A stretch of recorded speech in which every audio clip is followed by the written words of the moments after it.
اللهم صل على محمد وعلى آل محمد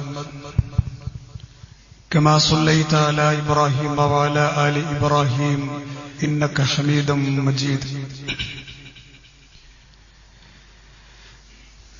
اللهم بارك على محمد وعلى آل محمد كما باركت على إبراهيم وعلى آل إبراهيم إنك حميد مجيد. يا أيها الناس اتقوا ربكم الذي خلقكم من نفس واحدة وخلق منها زوجها وبث منهما رجالا كثيرا ونساء واتقوا الله الذي تساءلون به والأرحام إن الله كان عليكم رقيبا. يا أيها الذين آمنوا اتقوا الله وقولوا قولا سديدا يصلح لكم أعمالكم ويغفر لكم ذنوبكم ومن يطع الله ورسوله فقد فاز فوزا عظيما. يا أيها الذين آمنوا اتقوا الله حق تقاته ولا تموتن إلا وأنتم مسلمون. أما بعد فإن خير الكلام كلام الله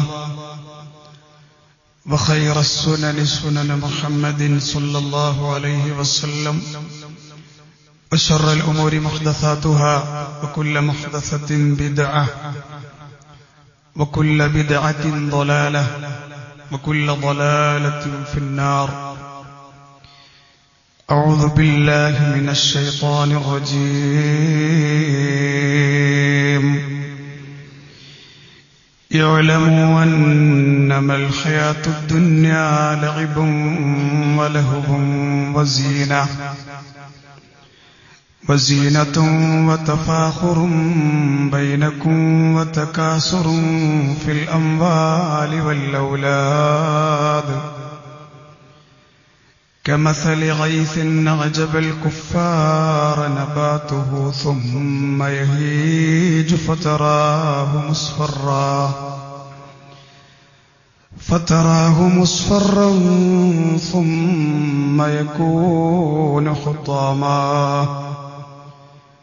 وفي الآخرة عذاب شديد ومغفرة من الله ورضوان وما الحياة الدنيا إلا متاع الغرور.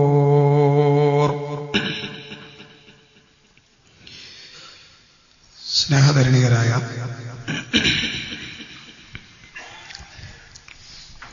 സഹോദരങ്ങളെ, സഹോദരിമാരെ, സത്യവിശ്വാസികളെ, നാം ഓരോരുത്തരെയും നാം അറിയാതെ പോറ്റി വളർത്തിക്കൊണ്ടിരിക്കുന്ന നമ്മുടെ ഓരോരുത്തരുടെയും സൃഷ്ടാവും സംരക്ഷകനുമായ റബ്ബ് സുബ്ഹാനഹു വ തആലയുടെ നിയമങ്ങളും വിധിവിലക്കുകളും ജീവിതത്തിന്റെ അനുകൂല പ്രതികൂല രഹസ്യ പരസ്യ മേഖലകളിലെല്ലാം കഴിവിന്റെ പരമാവധി കാത്തുസൂക്ഷിക്കണമേ എന്ന് ആമുഖമായി സ്വന്തത്തോടും തുടർന്ന് നിങ്ങളോട് ഓരോരുത്തരോടും ഉണർത്തുകയാണ്, വസിയ്യത്ത് ചെയ്യുകയാണ്. അല്ലാഹു സുബ്ഹാനഹു വ തആല പ്രമാണബദ്ധമായി ജീവിതം നയിക്കുന്ന, അവന്റെ യഥാർത്ഥ പൊരുത്തത്തിലായി സ്വർഗാവകാശിയായി പാപമോചനത്തിന് അർഹരായി വിട പറഞ്ഞു പോകുന്ന മഹാഭാഗ്യവാന്മാരിൽ, ഭാഗ്യവതികളിൽ, സാധുക്കളായ പാപികളായ നാം ഓരോരുത്തരെയും ഉൾപ്പെടുത്തി അനുഗ്രഹിക്കുമാറാവട്ടെ.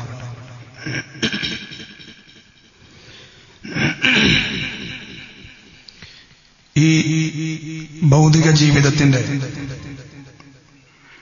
അവസ്ഥയെക്കുറിച്ച് അല്ലാഹു പരിചയപ്പെടുത്തിയപ്പോൾ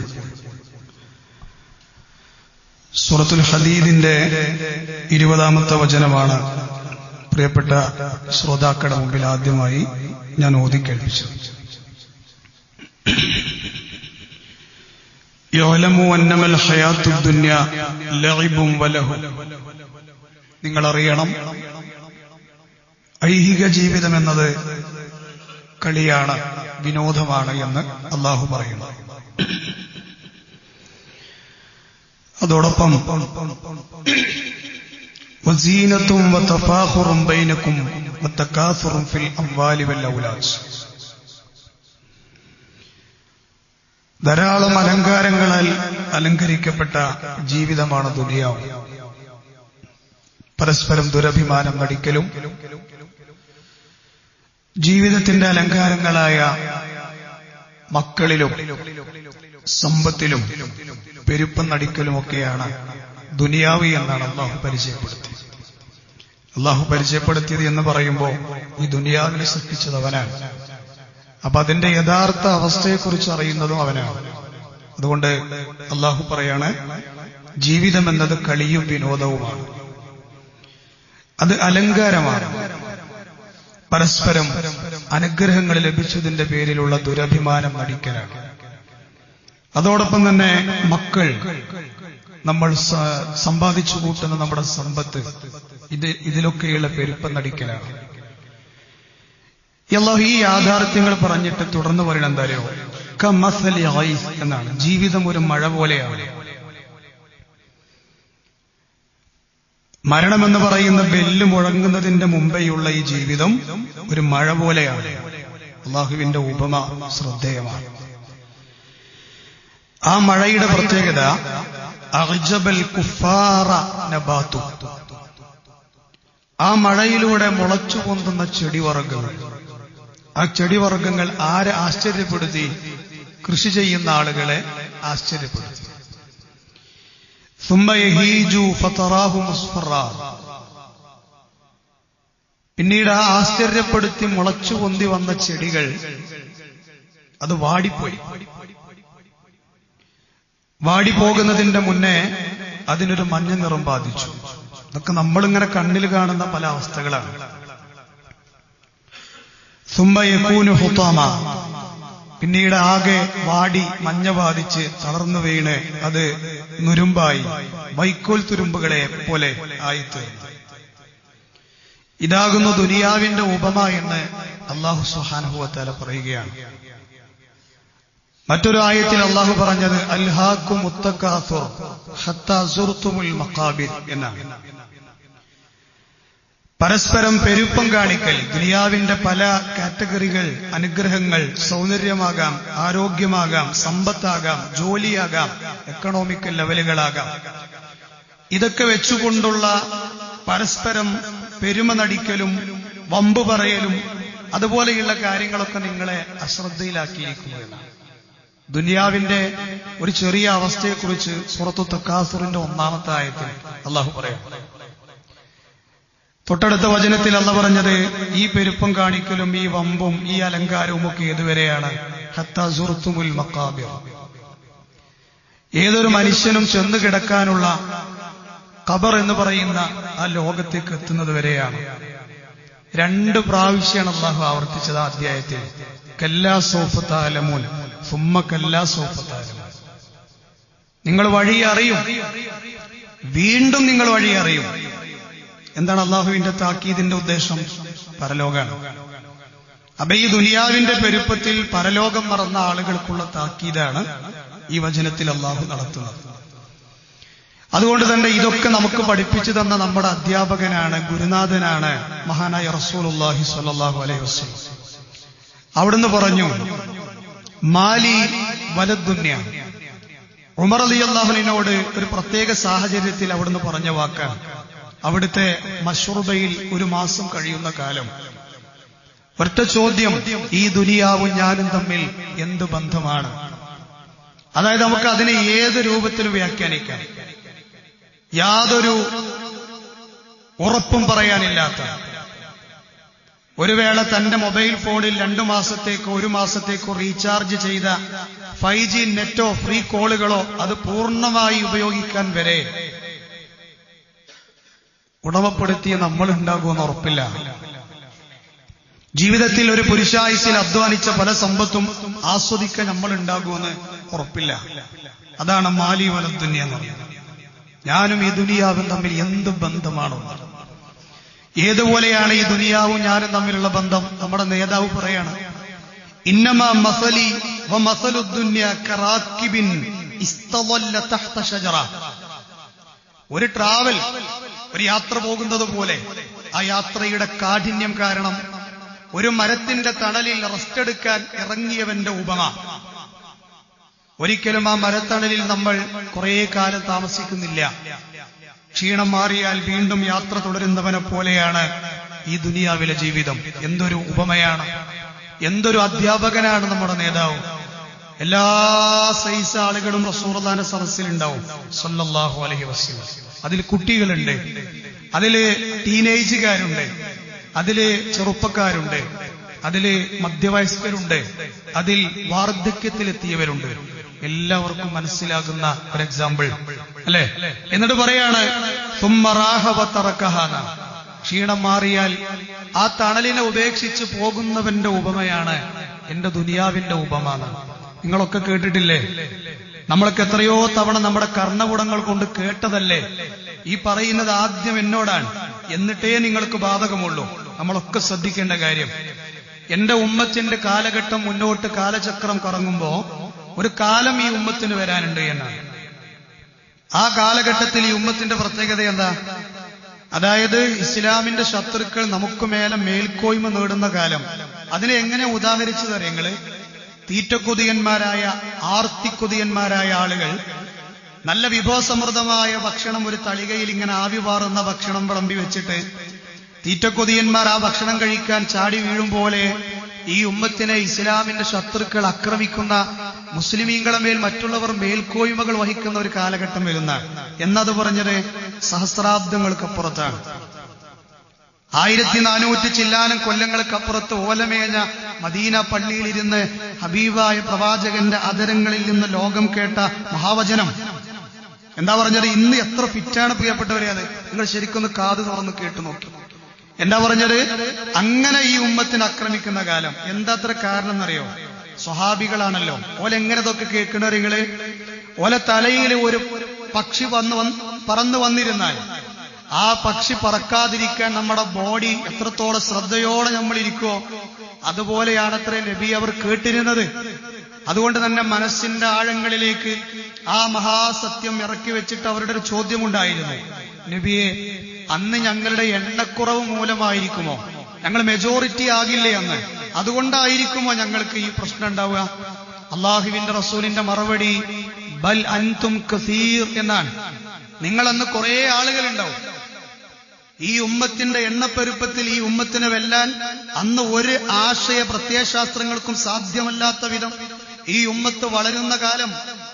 പക്ഷേ അന്ന് അവർക്കുണ്ടാകുന്ന ഒരു വലിയ പ്രശ്നം എന്തേ അവർ ഇത്ര ക്വാളിറ്റി കുറഞ്ഞവരാകാനുണ്ടായ റീസൺ അവിടുന്ന് പറഞ്ഞത്, അതായത് ഉപമിച്ചത് എങ്ങനെ അറിയെങ്കില്, മലവെള്ളം കുത്തിവലിച്ച് കലങ്ങി ഒഴുകി വരുന്ന മലവെള്ളം, ആ മലവെള്ളത്തിലൂടെ ഒഴുകിപ്പോകുന്ന ചപ്പുകളും ചണ്ടികളും കുമിളകളും കൂട്ടം കുത്തി ഒഴുകുന്നത് പോലെ ഈ ഉമ്മത്തിന് 5 പൈസയുടെ വിലയില്ലാത്തൊരവസ്ഥയിലേക്ക് ഓരോ മുസ്ലിം മെമ്പർമാരും മാറുന്ന കാലം വരാനുണ്ട് എന്ന് നമ്മേക്കാൾ സ്നേഹിച്ച പ്രവാചകൻ നമ്മളെ കുറ്റപ്പെടുത്തിയതല്ല, വഹിയാണ് സംസാരിച്ചത്.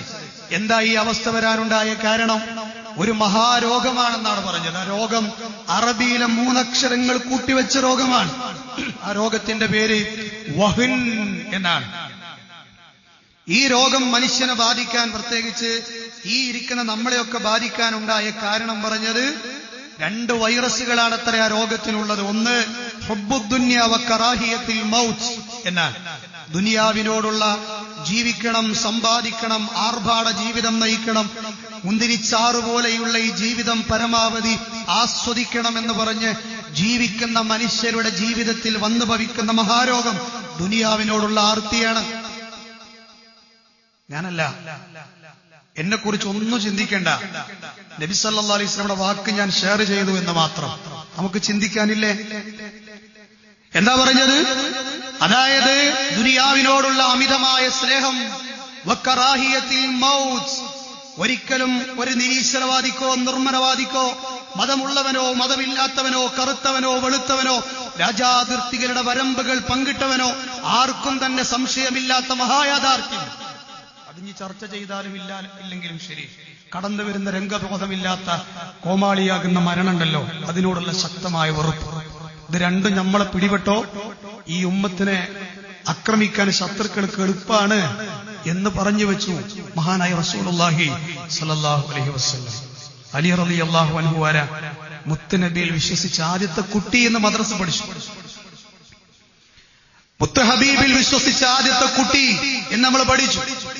ആ അലി റളിയല്ലാഹു അൻഹു ഹിജ്റ വേളയിൽ പ്രവാചകന്റെ പുതപ്പിന്റെ ഉള്ളിൽ മക്കാ മുശ്രിക്കുകൾ പുറത്ത് വാളുമേന്തി നിൽക്കുമ്പോ, നബിയെ കൊല്ലാൻ വേണ്ടി നിൽക്കുമ്പോ അള്ളാഹുവിന്റെ റസൂലിനെ മെല്ലെ അവിടുന്ന് എണീപ്പിച്ച് ആ പുതപ്പിന്റെ ഉള്ളിൽ നബിയാണെന്ന് വരുത്തി തീർക്കാൻ വേണ്ടി പുതച്ചുമൂടി ഒരു വേള ജീവൻ വരെ നഷ്ടപ്പെടാൻ സാധ്യതയുള്ള ആ വല്ലാത്തൊരു സാഹസത്തിന്റെ മുതിർന്ന ഈമാനിന്റെ നിറകുടമായ അലി ബിൻ അബി താലിബ് റളിയല്ലാഹു അൻഹു. ആ അലി റളിയല്ലാഹു അൻഹു പറയാണ്, ഇർതഹലത്തിദ് ദുനിയ മുദ്ബിറ. വല്ലാത്ത വാക്കാണ്. ലോക മുസ്ലിം പണ്ഡിതന്മാർ ഏത് കാലഘട്ടത്തിലും ദുനിയാവിനോട് വിരക്തി ഉണ്ടാകാൻ കൊണ്ടുവന്ന ഒരു വല്ലാത്തൊരു പരാമർശമാണത്. അലി റളിയല്ലാഹുവിന്റെ അതരങ്ങളിൽ നിന്ന് ഹബീബായ പ്രവാചകന്റെ വചനങ്ങളിൽ നിന്ന് ആവേശം ഉൾക്കൊണ്ടുകൊണ്ട് പറഞ്ഞ വാക്കാണത്. എന്താ പറഞ്ഞത്? ഇർതഹലത്തിദ് ദുനിയ മുദ്ബിറ. ദുനിയാവെന്ന് പറയുന്നത് പിന്നിലേക്ക് തിരിഞ്ഞു പോയിക്കൊണ്ടിരിക്കുന്ന ഒരു ലോകാണ്. അതായത് നമ്മൾ ഓടുകയാണ് ദുനിയാവ് ബാക്കോട്ട് പോവാൻ. പക്ഷേ നമ്മൾ ദുനിയാവിനെ ബാക്കോട്ടാക്കി മുന്നോട്ട് ഓടുമ്പോ മറ്റൊരു ലോകം നമ്മളിലേക്ക് ചീറി വരുന്നു എന്ന് അദ്ദേഹം പറഞ്ഞു. വൈർതഹലത്തിൽ ആഖിറ മുഖ്ബില. അനന്തമായ ഒരിക്കലും അവസാനിക്കില്ല എന്ന് നമ്മളൊക്കെ മനസ്സിന്റെ ഉള്ളിൽ കൊത്തിവെച്ച ആ ലോകം നമ്മളിലേക്ക് അതിശീഘ്രം ഓടിവരികയാണ്. വലികുല്ലി വാഹിദൻ മിൻഹുമാ ബനൂൻ. ഈ രണ്ട് ലോകത്തിലും അതിൻ്റെതായ മക്കളുണ്ട് എന്നാണ്. ദുനിയാവിന് മക്കളുണ്ട്, പരലോകത്തിനും മക്കളുണ്ട്. ഫകൂനു മിൻ അബ്നാഇൽ ആഖിറ. മക്കളെ, അതേ സഹോദരങ്ങളെ, നിങ്ങളാകേണ്ടത് പരലോകത്തിന്റെ സന്താനങ്ങളാണ് എന്ന് അബൂബക്കർ മഹാനായ അലി റളിയല്ലാഹു അൻഹു പറയുകയാണ്. വലാ തകൂനു മിൻ അബ്നാഇദ് ദുനിയ. ദുനിയാവിന്റെ ആളുകളാകല്ല. പച്ചക്ക് പറയാണ്. ഇതൊക്കെ കേൾക്കുമ്പോൾ നമ്മൾ ആലോചിച്ചോളി. നമ്മളിങ്ങനെ ഒറ്റക്ക് ഇരുന്നിട്ട് ആലോചിക്കുക, രണ്ട് തട്ടിലിട്ട് തൂക്കുക, ഞാൻ ഏതിനൊപ്പം ഇമ്പോർട്ടന്റ് കൊടുക്കുന്നത്, ഞാൻ ഏതിനാണ് ഇമ്പോർട്ടന്റ് കൊടുക്കുന്നത് എന്ന് ആലോചിക്കുക. ഫഇന്നൽ യൗമ അമലുൻ വലാ ഹിസാബ്. ഈ ദുനിയാവിന്റെ പ്രത്യേകതകളിൽപ്പെട്ട ഒന്നാണ്, ഇവിടെ പ്രവൃത്തിയേ ഉള്ളൂ, ഇവിടെ വിചാരണ ചെയ്യപ്പെടൂല. ഇവിടെ വിചാരണയില്ല. നീ കണ്ടതിനെ കുറിച്ച് റബ്ബോടൊന്ന് ചോദിക്കൂല നിന്നോട്. നീ തിന്നതിനെ കുറിച്ച് ചോദിക്കൂല നിന്നോട്. നീ ശ്വസിച്ചതിനെ കുറിച്ച് ചോദിക്കില്ല നിന്നോട്. നീ സ്വകാര്യതകളിൽ അനുഭവിച്ചതിനെ കുറിച്ച് ചോദിക്കില്ല നിന്നോട്. നീ ചെയ്ത ഇബാദാത്തുകളെ കുറിച്ച് ഒന്നും ചോദ്യമല്ല ഇവിടെ. എന്നാൽ വഗദൻ, നാളെ വരാനിരിക്കുന്ന ലോകം, വഹിസാബ്, അത് വിചാരണയുടെ മാത്രം ലോകമാണ്. അന്ന് പള്ളിയിലേക്ക് പോണ്ട, അന്ന് മദ്രസയിലേക്ക് പോണ്ട, അന്ന് ദീനീ സദസ്സുകളിലേക്ക് പോണ്ട, അന്ന് നീ ദഅ്വാ രംഗങ്ങളിലേക്ക് വിയർപ്പൊഴുക്കി ഇറങ്ങണ്ട. അന്ന് നിനക്കുള്ള ഒരു ലോകം എന്ന് പറയുന്നത് അത് വിചാരണയുടെ മാത്രം ലോകമാണ്. അന്ന് ആ വിചാരണ കോടതിയിൽ നീ കയറി നിൽക്കുമ്പോ റബ്ബിന്റെ ഓരോ ചോദ്യങ്ങൾക്കും അളന്നു മുറിച്ച കൃത്യമായ മറുപടി കൊടുക്കാൻ നിന്നെ കൊണ്ട് സാധ്യമല്ല എങ്കിൽ അള്ളാഹുവിന്റെ റസൂൽ പറഞ്ഞെന്താ? ഓന്റെ കാര്യം പോക്കാണ്. അള്ളാഹു കാത്തുരക്ഷിക്കുമാറാകട്ടെ. കാര്യം വളരെ കൃത്യമാണ്. എന്നിട്ട് അവിടുന്ന് പറയാണ്, അലി റളിയല്ലാഹു അൻഹു പറയാ, വല അമലുൻ. അവിടെ അമലില്ല. ആ ലോകത്ത് എന്തില്ല? അമലില്ല. ഇവിടെയോ? ഇവിടെ അമലേ ഉള്ളൂ, വിചാരണല്ല. അവിടെയോ അമലില്ല, വിചാരണയുള്ളൂ. തിരിച്ചു പറഞ്ഞു.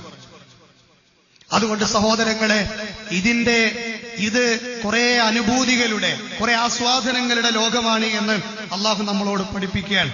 നോക്കൂ നിങ്ങൾ. മാത്രമല്ല, മരണത്തെ ധാരാളം ഓർക്കണമെന്ന് പഠിപ്പിച്ച ഗുരുവാണ് നമ്മുടെ നേതാവ് ഹബീബുന വശഫീഉന റസൂലുള്ളാഹി സ്വല്ലല്ലാഹു അലൈഹി വആലിഹി വസല്ലം. ലോക ഗുരു പറഞ്ഞതെന്താ? നിങ്ങൾ മരണത്തെ ധാരാളം ഓർക്കണം. നമുക്കൊരിക്കലും ഇഷ്ടമില്ലാത്തൊരു സാധനം മരണം. ഒരു മനുഷ്യൻ അനുഭവിക്കുന്നതിൽ ഏറ്റവും വലിയ പരീക്ഷണം ഏതാ? അത് മരണമാണ്. അത് മരണമാണ്.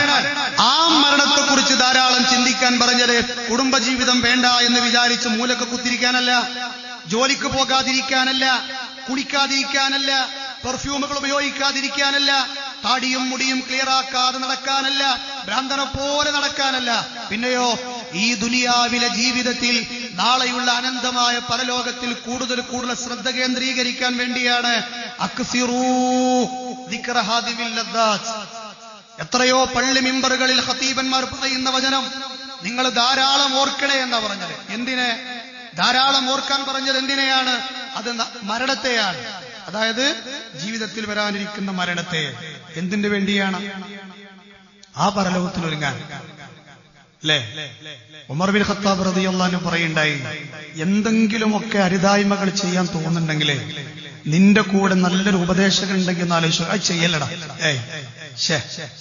എന്ന് പറയാൻ ഒരാളുണ്ടെങ്കിൽ നല്ല കാര്യല്ലേ? എന്നാൽ ആരുമില്ലെങ്കിലും നിനക്ക് ഉപദേശകനായി മരണം മതി എന്ന് പറഞ്ഞ ആളാണ് ഉമർ ബിൻ ഖത്താബ് റളിയല്ലാഹു അൻഹു.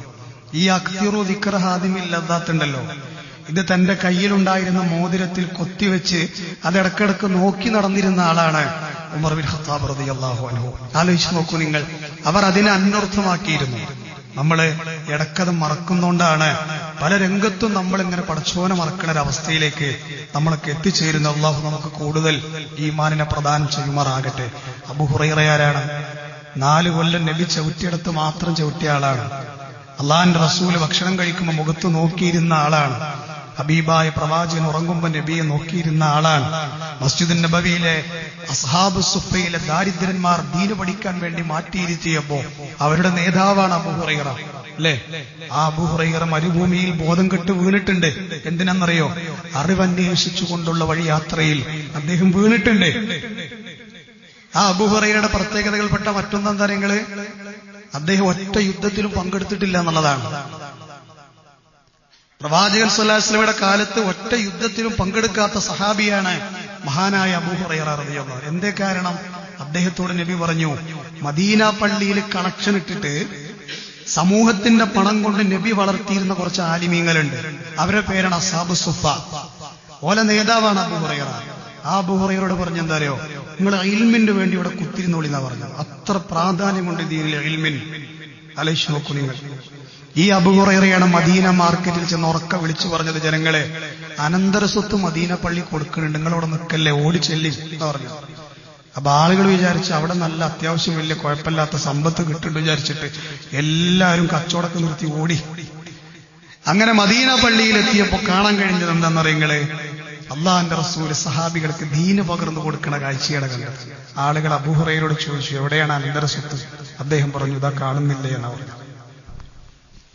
അല്ലെ, നമ്മൾ എത്ര പേരത് സ്വായത്തമാക്കാറുണ്ടെന്നാൽ ആ അബൂ ഹുറൈറ റളിയല്ലാഹു അൻഹു അല്ലെ, ലോകത്ത് ഏറ്റവും കൂടുതൽ ഹദീസ് റിപ്പോർട്ട് ചെയ്ത 7 ആളെങ്ങനെ വരിക്ക എഴുതിയാലേ അതിലാദ്യം ഇദ്ദേഹത്തിന്റെ പേരേ വരുള്ളൂ. പക്ഷെ എന്നെ ചിന്തിപ്പിച്ച കാര്യം എന്താ അറിയങ്ങള്? 4 കൊല്ലം മാത്രമേ പ്രവാചകനെ കണ്ടിട്ടുള്ളൂ മഹാനായ അബൂ ഹുറൈറ റളിയല്ലാഹു അൻഹു. യമനിയാണ് അദ്ദേഹം, മക്കക്കാരനല്ല, മദീനക്കാരനല്ല.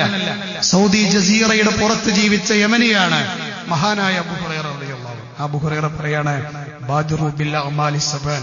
ചുരുക്കാം, 7 കാര്യങ്ങൾ വരുന്നതിന് മുമ്പേ നിങ്ങൾ ധൃതിപ്പെട്ട് മുന്നേറണം.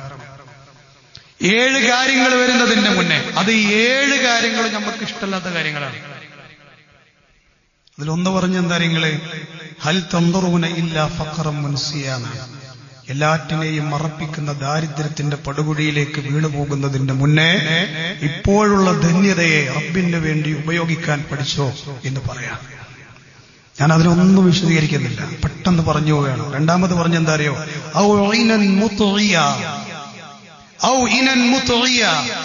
അഹങ്കാരത്തിലേക്ക് നയിക്കുന്ന നിന്റെ സമ്പത്തുണ്ടല്ലോ, കുറച്ചങ്ങോട്ട് നീക്കിരിപ്പുണ്ടെന്ന് അറിഞ്ഞു കഴിഞ്ഞാല് പിന്നൊരു പേടില്ലായ്മ വരും നമുക്ക് അല്ലെ? ആ അഹങ്കാരം തോന്നിപ്പിക്കാൻ സാധ്യതയുള്ള സമ്പത്ത്, ആ സമ്പത്തിന്റെ അവസ്ഥയിലേക്ക് ഉത്തുംഗതിയിലെത്തി അള്ളാനെ മറക്കണിന്റെ മുമ്പ് ഇപ്പോഴുള്ള ആ അവസ്ഥയെ നീ എന്ത് ചെയ്തോ? കാര്യമായി ഉപയോഗപ്പെടുത്തിക്കൊന്നാണ്. ഔ മറലൻ മുഫ്സിദ. ഒരു മനുഷ്യ ശരീരത്തിൽ, ഒരു മനുഷ്യന്റെ ജീവിതത്തിൽ ഹിദായത്ത് എന്ന് പറയുന്ന, സന്മാർഗം എന്ന് പറയുന്ന മഹാ അനുഗ്രഹം കഴിഞ്ഞാൽ അവന് കിട്ടിയ രണ്ടാമത്തെ അനുഗ്രഹമാണ് അവന്റെ ആരോഗ്യം. ഈ ആരോഗ്യം ലോകത്തിന്റെ വഴിമാറുന്നതിന് മുന്നേ നീ ഈ ചുറുചുറുക്കുള്ള ആരോഗ്യത്തെ അള്ളാഹ്ക്ക് വേണ്ടി ഉപയോഗപ്പെടുത്ത്. അള്ളാഹിന്റെ റസൂല പറയണ കേട്ടോ, അള്ളാഹുവിന്റെ റസൂൽ മുഹമ്മദ് മുസ്തഫ സല്ലല്ലാഹു അലൈഹി വസല്ലം. ഔ ഹറമൻ മുഫന്നിദ. നിന്റെ ബുദ്ധിയെ ഈ ചന്നി ബാധിക്കുന്നറിയില്ല, അതായത് ബുദ്ധിഭ്രമം ബാധിക്കുന്ന ഒരു അവസ്ഥയിലേക്ക്, വാർദ്ധക്യത്തിലേക്ക് നീ എത്തുന്നതിന്റെ മുന്നേ ഇപ്പോഴുള്ള ബോധാവസ്ഥയെ നന്മക്ക് വേണ്ടി ഉപയോഗിക്കേ. ഔ മൗതൻ മുഹ്ജിസ ഔ മൗതൻ മുജ്ഹിസ എന്നവിടുന്ന് പറഞ്ഞു. എല്ലാം അവസാനിപ്പിക്കുന്ന മരണമുണ്ടല്ലോ, അതുവരെയുള്ളൂ ദുനിയാവിലെ സമയം, അതുവരെയുള്ള സമയം. ആലോചിച്ച് നോക്കൂ നിങ്ങൾ. ഇന്ന് എനിക്ക് പ്രാർത്ഥിക്കാൻ കിട്ടിയ ഒരു ചെറിയ മെസ്സേജ് എന്താണെന്നറിയാം? നമ്മളെ പള്ളിയിലെ സുഹൃത്ത് അയച്ചത്. ഒരു വളരെ പ്രസവിച്ച് ഏതാനും ദിവസങ്ങൾ മാത്രം ബാക്കിയുള്ള 2 വർഷം മാത്രം ബാക്കിയുള്ള 2 വയസ്സായ ഒരു കുട്ടിയുടെ അവസ്ഥയെക്കുറിച്ച് കേൾക്കുകയുണ്ടായി. തലച്ചോറിൽ ബ്ലീഡിംഗ് ആണ്. ഇപ്പൊ വെന്റിലേറ്ററിലാണ് ഞാൻ ഈ സംസാരിക്കുന്ന സമയത്ത് ആ കുട്ടിയുള്ളത്. ഓപ്പറേഷൻ പറഞ്ഞിക്ക തലക്ക്, അല്ലേ? എന്നാലോചിച്ച് നോക്കി നിങ്ങള്. ഒരു മനുഷ്യന് ജീവിതത്തിൽ ഇനി ഞാനൊരു തിരിച്ചുവരവ്, എനിക്ക് റിട്ടേൺ ഇല്ല എന്ന് തിരിച്ചറിയുന്ന സമയത്ത് ഓന്റെ മനസ്സിന്റെ ക്യാൻവാസിലൂടെ ഓടുന്ന ഓട്ടങ്ങളിൽപ്പെട്ട ഒന്നെന്താണെന്നറിയോ? പടച്ചോനെ, എന്റെ പള്ളി, എന്റെ ജമാഅത്ത്, എന്റെ ദഅവ പ്രവർത്തനങ്ങൾ, എന്റെ ഖുർആൻ പാരായണങ്ങൾ, എന്റെ അദ്കാറുകൾ, എന്റെ ആദർ ശുശ്രൂഷകൾ, എന്റെ സ്വതക്കകൾ, ഇങ്ങനെ നന്മകൾ മാത്രമേ ഉള്ളൂ. അവിടെ നമ്മുടെ കച്ചവടങ്ങളില്ല, അവിടെ നമ്മുടെ ദുനിയാവില്ല, അവിടെ നമ്മുടെ ഭാര്യമാരില്ല, അവിടെ നമ്മുടെ മക്കളില്ല. മനുഷ്യ മനസ്സിന്റെ ക്യാൻവാസിലൂടെ അപ്പോൾ ഓടുന്നത് ഒന്ന് മാത്രം, നന്മ. അതിനുവേണ്ടി കാത്തു നിൽക്കണ്ട. അതുകൊണ്ട് ഈ 7 എണ്ണം ഉപയോഗപ്പെടുത്തിക്കോ എന്ന് അവിടുന്ന് പറയുമ്പോ, അതേ 6ാമത്തത് പറഞ്ഞത് എന്താണെന്നറിയോ നിങ്ങൾ? ആ കുട്ടിയുടെ വിഷയം ഞാൻ പൂർത്തിയാക്കിയില്ല. ആ കുട്ടിക്ക് വേണ്ടി പ്രത്യേകം ദുആ ചെയ്യാൻ പറഞ്ഞു. ആ കുട്ടിയുടെ പ്രയാസം എന്താണോ അത് എത്രയും പെട്ടെന്ന് ശിഫ നൽകി ആ കുടുംബത്തിലേക്ക് അല്ലാഹു ആ മകനെ നൽകുമാറാകട്ടെ എന്ന് ദുആക്ക് വേണ്ടി ഞാൻ ഈ സമയം ഉപയോഗപ്പെടുത്തുകയാണ്. പിന്നെ 6ാമത് പറഞ്ഞത് അബിദ്ദജ്ജാൽ. ഈ ദുനിയാവിലേക്ക് ഇനി വരാനിരിക്കുന്ന വലിയ ഫിത്നകളിൽ ഒന്നാണ് ദജ്ജാൽ. ഫശറുൻ ആയിബുൻ യുൻതളർ. അവനെയാണോ നിങ്ങൾ കാത്തിരിക്കുന്നത്? ഇതിന്റെ ശർഹം തരങ്ങൾ, ഇതിന്റെ വിശദീകരണം എന്താ അറിയോ? ദജ്ജാല് വന്നാൽ നിങ്ങളെ ഈമാന് പരീക്ഷിക്കപ്പെടുന്ന. കാരണം ഭൂമിയിൽ നിന്ന് അവൻ ചെടികൾ മുളപ്പിക്കും, ആകാശത്ത് നിന്ന് മഴ വർഷിപ്പിക്കും, മരിച്ചവരെ വരെ റസ്മുകളിൽ നിന്ന് വരെ കബറാളികളെ എണീപ്പിച്ചു നിർത്താൻ അവന് കഴിയും. ഒരു ജീവനുള്ള മനുഷ്യന്റെ മൂർധാവിലൂടെ ഒരു കത്തിയിറക്കിയിട്ട് 2 കഷ്ണങ്ങളാക്കി ഇടപല ഭാഗങ്ങളിലേക്ക് മറിച്ചിട്ട് അതിന്റെ ഇടയിലൂടെ അട്ടഹസിച്ച് ചിരിച്ചുകൊണ്ട് നടക്കുന്ന ദജ്ജാലിനെ ഹദീസിലൂടെ പരിചയപ്പെടുത്തി ഹബീബായ നേതാവ്. എന്നിട്ട് ആ കൊന്ന മനുഷ്യനെ ദജ്ജാലി തന്നെ ജീവൻ വരട്ടെ എന്ന് പറഞ്ഞ് ആളുകളെ മുമ്പിൽ മഹാത്ഭുതങ്ങൾ കാണിക്കുമ്പോ, ഇന്ന് ഏതോ ഔലിയ, ഏതോ കാലത്ത് ജീവിച്ച ഒരാള്, അയാളെക്കുറിച്ച് ഏതോ ഒരു മോലിയര് എന്തോ ഒരു കറാമത്ത് പറഞ്ഞതിന്റെ പേരിലാണ് കുറെ ആളുകൾ ഇപ്പൊ അതിന്റെ പിന്നാലെ കൂടുന്നത്. എന്നാലേ ഈ ചങ്ങാതിയായ ദജ്ജാലുണ്ടല്ലോ, ഓൻ പച്ചക്കാണ് എല്ലാം കാണിച്ചു തരിക. അതുകൊണ്ട് വിശ്വാസം പരീക്ഷിക്കപ്പെടുന്ന ആ കാലത്തിലേക്ക് നിങ്ങൾ കാത്തു നിൽക്കല്ല, ആ ജീവിതത്തെ നിങ്ങൾ ഉപയോഗപ്പെടുത്തിക്കുമെന്നാ പറഞ്ഞത്. ഇതിനേക്കാൾ എങ്ങനെയാണ് ഒരു മനുഷ്യന് നന്നാകാൻ വേണ്ടി മുത്തുനബി പറഞ്ഞു തരേണ്ടത്? അല്ലാഹു അലം. പിന്നെ പറഞ്ഞെന്തറിയ? 7ാമത്തത് അവിസ്സാ. ഈ പറയപ്പെട്ടതിനെയൊക്കെ അവസാനിപ്പിക്കുന്ന ഒരു സമയം വരാണ്ട്, അന്ത്യനാൾ. ആ അന്ത്യനാൾ എന്ന് പറയുന്ന ഫസ്സാഅത്തു അദ്ഹാ വ അമർ, ആ ഭയാനകരമായ അത്യന്തം കഠിനമായ ആ ലോകത്തെ കാത്തു നിൽക്കണ്ട, ആ സമയത്തെ കാത്തു നിൽക്കണ്ട. നമ്മളോടൊന്നും പറഞ്ഞിട്ടില്ല. നമ്മോട് എന്തേ പറഞ്ഞിട്ടുള്ളൂ? എന്റെ ഭാര്യ എന്നെ സ്നേഹിക്കുകയാണ്, ഞാൻ അവളെ സ്നേഹിക്കും. എന്റെ അമ്മോശൻ എന്നെ സ്നേഹിക്കുകയാണ്, ഞാൻ അയാളെ സ്നേഹിക്കും. എന്റെ മരുവൻ എന്നെ സ്നേഹിക്കുകയാണ്, ഞാൻ അയാളെ സ്നേഹിക്കും. അങ്ങനെയല്ല. ആരെന്നെ സ്നേഹിച്ചാലും ആരെന്നെ വെറുത്താലും എന്റെ റബ്ബ് എന്നോട് വരച്ച് കാണിച്ചൊരു പ്ലാറ്റ്ഫോം ഉണ്ട്, അതിലൂടെ ഞാൻ പോകും. അത് ഞാൻ കൊടുക്കേണ്ടവർക്ക് കൊടുക്കും, അത് പറയേണ്ടടുത്ത് പറയും, സംസാരിക്കേണ്ടടുത്ത് സംസാരിച്ചു, അങ്ങനെ മുന്നോട്ട് പോകും. അതാണ് നിലപാട്. ആലോചിച്ചു നിങ്ങൾ. ഇതായിരിക്കണം വിശ്വാസിയുടെ ജീവിതത്തിൽ ഉണ്ടായി. തന്നല്ലേ 5 കാര്യങ്ങൾ വരുന്നതിന് മുമ്പ് 5 കാര്യം ഉപയോഗപ്പെടുത്തേണ്ട വിധങ്ങൾ പറഞ്ഞത്. അത് ഞാൻ പറയണില്ല, അതൊക്കെ നമ്മൾ കേട്ടതാണ്, അല്ലേ? അതുകൊണ്ട് പ്രിയപ്പെട്ടവരെ, അവസരങ്ങൾ എപ്പോഴും തേടി വരില്ല. അവസരങ്ങൾ എപ്പോഴും തേടി വരില്ല. യൗവനം. എന്റെ ശബ്ദം കേൾക്കുന്ന യുവാക്കളോട് ഞാൻ പറയാണ്, യുവാക്കളെ, ഹറാമുകൾ ചെയ്യല്ല, തിന്മകളിലേക്ക് പോകല്ല. പെത്തടിനും MDMA-യും ഹസീഷും അതുപോലെയുള്ള സിറിഞ്ചും ഉപയോഗിച്ച് ആരോഗ്യമാകുന്ന മഹാവസ്ഥയെ നശിപ്പിക്കല്ല. കാരണം ലോകം ഇന്നൊരു മഹാവലയത്തിലാണ്. നോക്കൂ നിങ്ങൾ, ഇന്ന് വരെ ഈ മിമ്പറിൽ ഞാൻ സംസാരിക്കുന്ന ഈ സമയത്തെ, ഈ ദിവസത്തിലെ ഈ സമയം വരെ സോഷ്യൽ മീഡിയ സ്ക്രോൾ ചെയ്തപ്പോ കാണാൻ കഴിഞ്ഞത് MDMA-യുടെ വലിയ ഒരു അളവ് തൂക്കവുമായി കുറച്ച് യുവാക്കൾ പിടിയിലായി എന്നാണ്. ആലോചിച്ചു നോക്കൂ നിങ്ങൾ, എന്തിനാണ് അല്ലാഹു നമ്മളെ സൃഷ്ടിച്ചത്? ആലോചിച്ചു നോക്കൂ നിങ്ങൾ. നാളെ അല്ലാഹുവിന്റെ കോടതിയിൽ പടച്ചോൻ നമ്മളോട് ചോദിക്കുന്ന ചോദ്യങ്ങളിൽ ഘനമുള്ള ചോദ്യം നിന്റെ യുവത്വമാണ്. ആ യുവത്വം നീ ഉപയോഗിക്കേണ്ടത് എവിടെയെങ്കിലും അറിവിന്റെ മജ്‌ലിസുകൾ ഉണ്ടെങ്കിൽ തന്റെ ചങ്ക് ബ്രോയെയും കൂട്ടി വണ്ടിമ്മ കയറ്റി പോരെ, എന്നിട്ട് അവിടെ ഇരിക്കേ, എന്നിട്ട് പഠിക്കേ. എന്തിനു വേണ്ടി? അള്ളാഹുവിന്റെ മലായിക്കത്തുകളുടെ ചിറകിന്റെ അരികിലിരുന്ന് പ്രാർത്ഥന ലഭ്യമാകാൻ. കാസർഗോഡ് ജില്ലക്കാരെ, സമുദ്രം നിങ്ങൾക്ക് അന്യമല്ലല്ലോ. സമുദ്രത്തിന്റെ ആഴികളിൽ എത്രയെത്ര ജീവജാലങ്ങളുണ്ട്. ആ ജീവജാലങ്ങളുടെ മുഴുവൻ ഇസ്തിഗ്ഫാർ കിട്ടുന്നവരാണ് അറിവിന്റെ സദസ്സിലേക്ക് വന്നിരിക്കുന്നവർ എന്ന് പഠിപ്പിച്ച ആ മഹാനുഗ്രഹത്തിന്റെ സദസ്സിൽ യുവാവേ, നീ എന്തേ വരുന്നില്ല? നീ ക്ലബ്ബുകളിലുണ്ടല്ലേ, നീ സോഷ്യൽ മീഡിയകളിൽ വീഡിയോകൾ ഇടാനുണ്ടല്ലേ, നീ ജിംനേഷ്യങ്ങളിൽ സജീവമാണല്ലേ, നീ ട്രിപ്പുകളിൽ സജീവമാണല്ലേ, നിന്റെ കൂട്ടുകാരന്മാരുടെ കൂടെ കഫേകളിലും അതുപോലെ തന്നെയുള്ള ഹോട്ടലുകളിലും റെസ്റ്റോറന്റുകളിലും ഫുഡ് കഴിക്കാനുണ്ടല്ലേ. തെറ്റാണെന്ന് പറയാൻ ഞാൻ ആളല്ല. പക്ഷേ അള്ളാഹുവിന്റെ മാർഗത്തിൽ പള്ളി വിനാരങ്ങളിൽ നിന്ന് ബാങ്ക് വിളിക്കുമ്പോ ഒന്ന് പോകാൻ, അതിനാണ് യുവത്വം. ആ അറിവ് നേടാൻ, നന്മകൾക്ക് വേണ്ടി ഉപയോഗിക്കാൻ നമുക്ക് കഴിയണം. പരിശുദ്ധ ഖുർആൻ എന്ന് പറയുന്ന ഉമറിന്റെ കാരിരുമ്പ് പോലെയുള്ള ഹൃദയത്തെ വെണ്മയാർന്ന ഹൃദയത്തിന്റെ ഉടമയാക്കി മാറ്റിയ ഉമറിന്റെ ഹൃദയത്തെ മാറ്റിയ പരിശുദ്ധ കലാമായ ഖുർആൻ ഉണ്ടല്ലോ.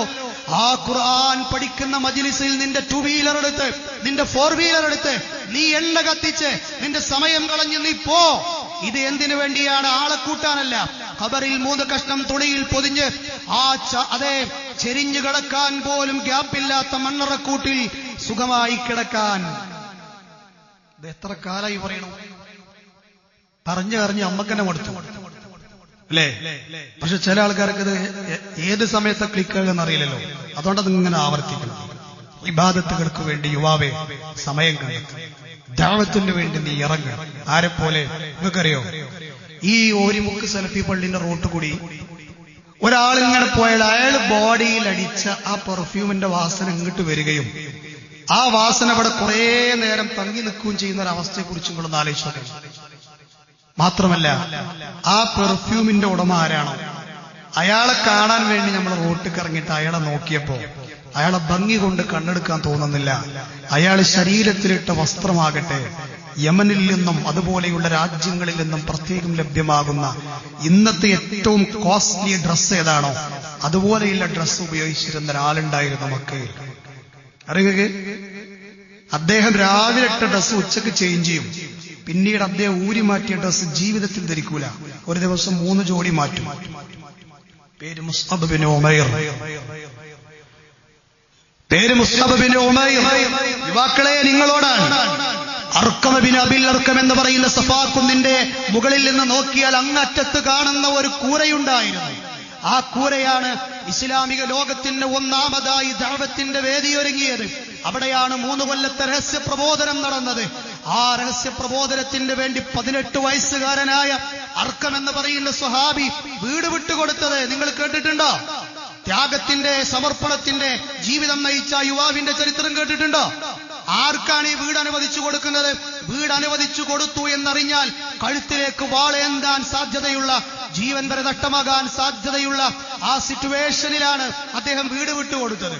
30 പേരെ നേടിയെടുത്തു ആ രഹസ്യ പ്രബോധനത്തിൽ. അതിലൊരാളാണ് മുസ്അബ് ബിൻ ഉമൈർ. അദ്ദേഹം ഷഹീദാകണ എവിടെ അറിയങ്ങള്? ഉഹുദ് യുദ്ധത്തിലാണ്. എങ്ങനെ ഷഹീദാകണ അറിയോ? ഉഹുദിൽ അദ്ദേഹത്തിന്റെ ഡ്യൂട്ടി പതാകവാഹകനായിരുന്നു. കേട്ടിട്ടുണ്ടാവും. ആ പതാകവാഹകനായ മുസ്അബിന്റെ വലത് കൈയിലേക്ക് വെട്ടുകിട്ടിയിട്ട് പതാകയടക്കം മുറിഞ്ഞ് താഴെ വീണു എന്നുണ്ട് ചരിത്രത്തിൽ. അല്ലാഹു അക്ബർ. ആലോചിച്ച് നോക്കൂ. നമ്മളിങ്ങനെ ഒന്നും ചെയ്യണം. നമുക്കിങ്ങനെ കൈയും കാലും വട്ടേണ്ട കേസൊന്നുമില്ല അല്ലെ? വണ്ടി എടുത്തൊന്ന് പള്ളിയിൽ പോയിരിക്കുക, ഈമാൻ കൂടുന്ന എന്തെങ്കിലുമൊക്കെ ഇങ്ങനെ ഇടപെടുക. ഇതിനു പോലും നമ്മളെ കിട്ടണില്ലെങ്കിൽ നമ്മളെ ഈമാനിൽ നല്ല ബൈപ്പാസ് സർജറിക്ക് വിധേയാക്കണം. ഉറപ്പാണ്. നമ്മളിങ്ങനെ ഒരു വെള്ളിയാഴ്ച ജുമാ ഉണ്ട്, വേറെ എന്തുണ്ട് നമ്മുടെ ജീവിതത്തിൽ ഒരു നന്മയായി പറയാൻ? ആലോചിച്ച് നോക്കി. ഇങ്ങനെ മതിയോ? അള്ളാഹു നിന്നെ സൃഷ്ടിച്ചത് എന്തിനാണോ അത് നീ മറന്നു. അതാ ഞാൻ പറയുന്ന ദുനിയാവ് നമ്മൾ അറിയാതെ പിടികൂടിയിട്ടു. ഹുബ്ബുദ്ദുനിയ വന്നിട്ടുണ്ട്. വക്കറാഹിയത്തിൽ മൗത്ത് എവിടെയോ കിടപ്പുണ്ട്. മുസ്തഫിന്റെ ചരിത്രം കേൾക്കണോ? ദൗത്യം ഏൽപ്പിച്ചത് പതാക പിടിക്കാനാണ്. അതുകൊണ്ട് ആ പോയിന്റ് നോക്കിയിട്ടാണ് യുദ്ധത്തിന്റെ ഗതിവിഗതികൾ നിയന്ത്രിക്കുക. അതുകൊണ്ട് ഞാൻ ഈ പതാക എടുത്തില്ലെങ്കിൽ പ്രശ്നമാണ്. അതുകൊണ്ട് കൈമുറിഞ്ഞത് നോക്കിയില്ല. അദ്ദേഹം ഇടത്തെ കൈയിലേക്ക് പതാക പിടിച്ചു എന്നാണ്. ഉടനെ തന്നെ ഇടത്തെ കൈമ വെട്ടുകിട്ടി, ആ കൈ മുറിഞ്ഞു വീണൂന്ന് മുസ്അബിന്റെ ചരിത്രത്തിൽ വായിക്കുന്നുണ്ട് അല്ലെ? ഹിജ്റ 3 ഉഹദിന്റെ ചുട്ടുകൊള്ളുന്ന മരുഭൂമിയിൽ. പക്ഷെ എന്നിട്ടും മുസ്അബ് ചെയ്തെന്നറിയോ? കൈ മുറിഞ്ഞുപോയ കുറ്റികൾ, അതുകൊണ്ട് അത് എടുക്കാൻ കഴിയില്ല. അതുകൊണ്ട് കമിഴ്ന്നു വീണിട്ട് ആ പതാക ഇങ്ങനെ പിടിച്ചിട്ട് അദ്ദേഹം എണീറ്റ് നിന്നാണ്. പിന്നെ വെട്ടിയിട്ടത് നെഞ്ചത്തുക. അദ്ദേഹം ഖുർആനിലെ ഒരായത്തോതിയിട്ടാണ് ആ ഭൂമിയിൽ ഷഹീദായി വീഴുന്നത്. അന്ന് അദ്ദേഹത്തിന്റെ ശരീരം റസൂലുള്ളാഹി കണ്ടപ്പോൾ മണലിലേക്ക് തലച്ചവിട്ടി താഴ്ത്തി സുന്ദരനായ മുസ്അബിന്റെ ശരീരം തന്റെ മടിയിലേക്ക് എടുത്തു വെച്ചു. അള്ളാഹുവിന്റെ റസൂല് പറഞ്ഞൊരു വാക്കുണ്ടായിരുന്നു, മുസ്അബേ, മക്ക കണ്ട ഏറ്റവും വലിയ സൗന്ദര്യമായിരുന്നു നീ ഉപയോഗിക്കുന്നത്ര നല്ല ഭംഗിയുള്ള വസ്ത്രം ഉപയോഗിച്ച വേറെ ആരും ഉണ്ടായിരുന്നില്ല. അത്രത്തോളം സുഗന്ധമുള്ള പെർഫ്യൂം ഉപയോഗിച്ച ആരും ഉണ്ടായിരുന്നില്ല. നീയാണല്ലോ ജട പിടിച്ച മുടിയുമായി, രക്തം പുരണ്ട ശരീരമായി, കൈകാലുകൾ നഷ്ടപ്പെട്ടവനായി ഈ കിടക്കുന്നത് എന്ന് ചോദിച്ച മുസ്അബിന്റെ ചരിത്രം തീർന്നോ? ഇല്ല. അല്ലെ, ഇദ്ഹർ പുല്ല് എന്ന് പറയുന്ന ഒരു പുല്ലിന്റെ കഥയുണ്ട് മുസ്അബിന്റെ ചരിത്രത്തിൽ. അതെന്താ? ഷഹീദായ ആളെ 3 കഫം പുടയിലൊന്നും പൊതിയണ്ട, ഒറ്റ തുണി പൊതിഞ്ഞാ മതി, കുളിപ്പിക്കും വേണ്ട. മുസ്അബ് റളിയല്ലാഹു അൻഹുവിന്റെ തല ഒരൊറ്റ കഫം പുടവേണ്ട പൊതിയാണ്. അപ്പൊ ഇങ്ങോട്ട് വലിച്ചാലേ കാല് പുറത്താവുകയാണ്, കാലുമക്ക് വലിച്ച തല പുറത്താകാൻ. എന്താ മനസ്സിലായി? വലിപ്പല്ല. എന്താ ചെയ്തത്? കാല് തലയിലേക്ക് വലിച്ചിട്ട് കാലിൽ ഇദ്ഹർ പുല്ല് വെച്ച് കെട്ടിയിട്ടാണ് ഒരു കാലത്ത് ധനാഢ്യനായ മുസ്അബിന്റെ ശരീരം ഖബറിൽ ഇറങ്ങുന്നത്. ആഗ്രഹിച്ചതെന്താ? സ്വർഗം. നമ്മൾ എവിടെയാണ്? ഞാനൊരു കാര്യം പറയട്ടെ നിങ്ങളോട്, ഞാനൊരു കാര്യം പറഞ്ഞോട്ടെ.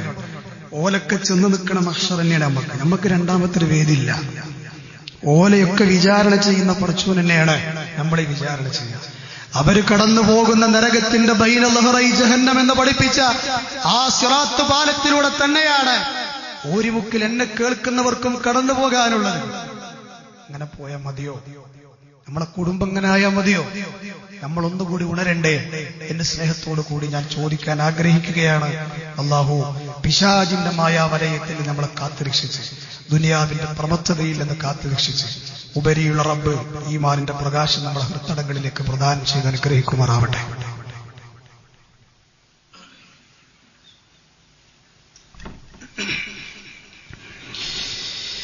അൽഹംദുലില്ലാഹ് വസ്സലാത്തു വസ്സലാമു അലാ റസൂലില്ലാഹ് വഅലാ മൻ തബിഅഹും ബിഇഹ്സാനിൻ ഇലാ യൗമിദ്ദീൻ. അമ്മാ ബഅദ്.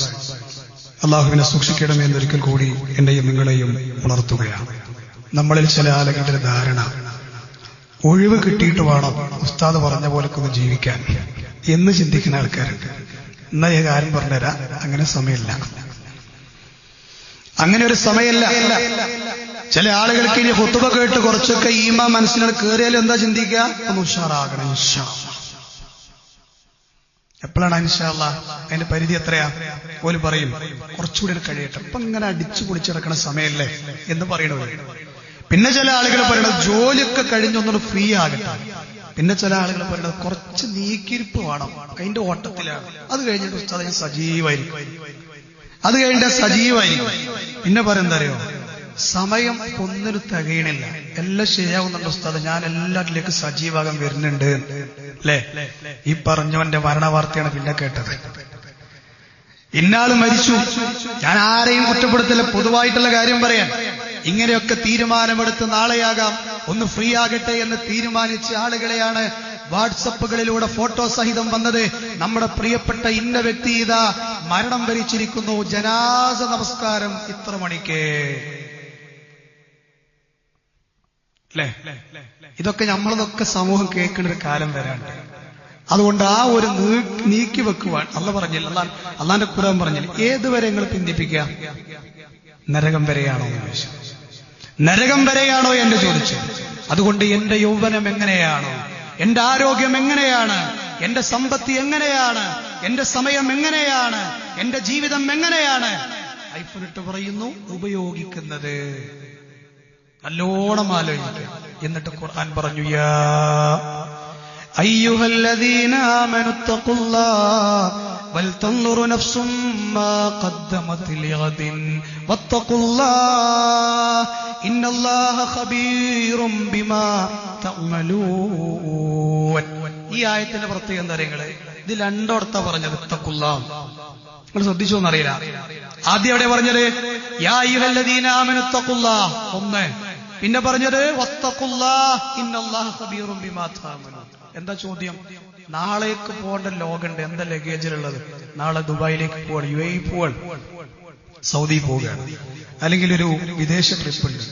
സഹോദരങ്ങളെ, ഫാമിലി കൂടി കൂടെ ഉണ്ടെങ്കിൽ നമ്മൾ എന്തൊക്കെ ഒരുക്കിയേക്കും അല്ലെ? നല്ലൊരു പെട്ടി നമ്മൾ സംഘടിപ്പിക്കും, ഡ്രസ്സ് വെക്കും, പേസ്റ്റ് വെക്കും, ബ്രഷ് വെക്കും. അവിടെ ചെന്ന് ഇടങ്ങേറാകാതിരിക്കാനുള്ള എല്ലാം വെക്കും. എന്താ കാരണം? ഒരു യാത്രക്ക് പോകാൻ. എന്നാലേ തിരിച്ചു പോകാത്ത, തിരിച്ചു വരാത്തൊരു യാത്രയുണ്ട്. ആ യാത്രയുടെ പേരാണ് മരണം. അന്ന് നമുക്ക് സഞ്ചരിക്കാനുള്ള വാഹനത്തിന്റെ പേര് ഇന്ന് നമ്മളെ കാർ പോർച്ചുള്ള വണ്ടിയല്ല, അതിന് 6 കാലുണ്ട്. അത് ഡ്രൈവ് ചെയ്യുന്നത് നമ്മളല്ല, അത് നാട്ടുകാരാണ്. അന്ന് നമ്മൾക്ക് ധരിക്കാനുള്ള വസ്ത്രം അയൺ ചെയ്ത ഡ്രസ്സല്ല, കർപ്പൂരത്തിന്റെ മണമുള്ള മയ്യത്തിന്റെ കഫം പുടവയാണ്. അന്ന് നമ്മൾക്ക് കിടക്കാനും താമസിക്കാനുള്ള റൂമുകൾ എയർ കണ്ടീഷനുകൾ സജ്ജീകരിച്ച റൂമല്ല, മണ്ണറക്കൂടാണ്. അതുകൊണ്ട് അവിടെ ലൈറ്റ് കത്താൻ, അവിടെ സന്തോഷത്തിലാകാൻ മുനീർ ഷറഫി ഉസ്താദ് ഒന്നുകൂടി പറയാണ്, ഈ 1:29:35 ഞാൻ പറയാണ്, ഇപ്പൊ ഈ സെക്കൻഡിൽ മരിച്ചാലേ 4 മണി എന്ന് പറയുന്നൊരു വൈകുന്നേര സമയമുണ്ടോ, അതിന്റെ മുമ്പ് ഈ പറഞ്ഞതൊക്കെ നടക്കും. കാരണം മയ്യത്താരും ഫ്രിഡ്ജ് കയറ്റിക്കൂല, മയ്യത്താരും എടുത്തു വെക്കൂല. അതുകൊണ്ട് നാളെ എന്ന് പറഞ്ഞ് കാത്തു നിൽക്കേണ്ട. പടച്ചോന്റെ ചോദ്യം എന്തുണ്ട് നിങ്ങളുടെ കൈകളിൽ? പക്ഷേ ദുനിയാവിലേക്ക് നമ്മൾ അതിനങ്ങോട്ട് ഖിയാസാക്കുമെന്ന് നമുക്ക് പറയാനുണ്ട്. ഉസ്താദേ, ദുനിയാവിന്റെ വിഷയമാണ് നിങ്ങൾ ചോദിച്ചത്. വീടൊരുക്കിയിട്ടുണ്ട് കുടുംബത്തിന് വേണ്ടി, അതുപോലെ തന്നെ ബാങ്ക് ബാലൻസ് നീക്കി വെച്ചിട്ടുണ്ട് കുടുംബത്തിന് വേണ്ടി. മക്കളുടെ വിദ്യാഭ്യാസം ഏറ്റവും നല്ല സേഫ് സോണിലാണ് ഉസ്താദേ. ജോലിയുണ്ട്, ബിസിനസ് ഉണ്ട്, ഇൻഷുറൻസ് പദ്ധതികളുണ്ട്, ഭാവി പദ്ധതികളുണ്ട് എന്നൊക്കെ പറഞ്ഞ് നാളെയുടെ ദുനിയാവിന്റെ കാര്യമെണ്ണൊന്ന് നമുക്കെന്തേ? ഖബറിന്റെ വിഷയം പറയുമ്പോ നിസ്കാരം ഓക്കെയാണ്, ജമാഅത്ത് ഓക്കെയാണ്, സ്വകാര്യത ഓക്കെയാണ്, എന്റെ ഡ്രസ് കോഡ് ഓക്കെയാണ്, എന്റെ സ്വഭാവം ഓക്കെയാണ്, ഹറാമിലേക്ക് ഞാൻ പോയിട്ടില്ല എന്ന് പറയാൻ പരലോകത്തിന്റെ വിഷയത്തിൽ എന്തുകൊണ്ട് നമുക്ക് കഴിയുന്നില്ല? ഇനി ഇതിനേക്കാൾ മനസ്സിലാക്കിയത് എന്നെ കൊണ്ട് പറ്റില്ല. ചിന്തിച്ചോളി. അള്ളാഹുവിന്റെ പരിശുദ്ധ ഖുർആനിന്റെ ചോദ്യങ്ങളാണ് ഞാൻ നിങ്ങളോട് ചോദിച്ചത്. അതുകൊണ്ട് ഇന്ന് ഖുർആൻ പഠിച്ചാലേ സുഖമായിട്ട് ഖബറൊക്കെ കിടക്കുന്ന നാളെ. അതോടൊപ്പം തന്നെ ഇന്ന് സദഖ കൊടുത്താലേ അതിന്റെ തണലിൽ നിൽക്കുന്ന നാളെ. അതോടൊപ്പം തന്നെ ഇന്നൊരാളെ നന്മയിലേക്ക് ക്ഷണിച്ചാൽ നാളെ അതിന്റെ കൂലി നിനക്ക് റബ്ബ് കുറയാതെ തരും. ഇന്നൊരു പാപം നീ ഉപേക്ഷിച്ചാൽ നാളെ അതിന്റെ സുഖം നിനക്ക് അനുഭവിക്കാം എന്നുള്ള തീരുമാനത്തോടു കൂടി മുന്നോട്ട് പോകാൻ നമ്മൾക്ക് കഴിയട്ടെ. ഞാൻ ഈ ഖുത്ബയുടെ അവസാനത്തിൽ ഒറ്റ ഹദീസ് കൂടി കേൾപ്പിക്കാൻ. അത് മഹാനായ ശദ്ദാദ് ബിൻ ഔഫ് റളിയല്ലാഹു അൻഹുവിന്റെ ഹദീസാണ്. മുത്തുനബിയുടെ സദസ്സിലെ സജീവ സാന്നിധ്യമായിരുന്ന സ്വഹാബിയാണ്. എന്താണ് അദ്ദേഹം പറഞ്ഞത്? അൽ കയ്യിസ്, ആരാണോ ബുദ്ധിമാൻ. ഇവിടെ കുറെ സമ്പാദിക്കണവനാണെന്നല്ല, നമ്മളെ നബിന്റെ ഭാഷയിലിട്ടോ. ആരാണ് ബുദ്ധിമാൻ? മൻ ദാന നഫ്സഹു വഅമില ലിമാ ബഅദൽ മൗത്ത്, നാളെ വരാനിരിക്കുന്ന മരണാനന്തര ജീവിതത്തിന് വേണ്ടി കോപ്പ് കൂട്ടിയവനാരാണോ അവനാണ് കയ്യിസ്. ഹബീബായ റസൂലുള്ളാഹി സ്വല്ലല്ലാഹു അലൈഹി വസല്ലം. അശക്തനാരാര്? വൽ ആജിസ്. തിരിച്ചും പറഞ്ഞു, അശക്തനാരാ? തന്റെ നഫ്സിന്റെ ഇച്ഛകളെ മാത്രം പിൻപറ്റി ജീവിക്കുക. മനസ്സെന്ത് പറഞ്ഞു അങ്ങോട്ടാണ് പോവുക. മനസ്സ് നല്ലതും ചീത്തതും ഒക്കെ പറയും. അതുകൊണ്ട് ആ ഖുർആൻ പറഞ്ഞത് സ്വന്തം ഇച്ഛകളിൽ നിന്ന് മനസ്സിനെ രക്ഷപ്പെടുത്തിയവനാരാണോ ഒരു സ്വർഗ്ഗമുണ്ട് എന്ന് പറഞ്ഞത്. ഖുർആൻ വെറുതെ പറഞ്ഞതല്ല. അതുകൊണ്ട് ഇബ്നു മസ്ഊദ് തങ്ങൾ പറഞ്ഞത് മനസ്സിന് നന്മയിലേക്കൊരു മുന്നിടലുണ്ട്, തിന്മയിലേക്കൊരു പിന്നിടലുമുണ്ട്. നന്മയിലേക്ക് മുന്നിടാൻ മനസ്സ് പറയുമ്പോഴൊക്കെ നീ കൂടെ ചെല്ലണം.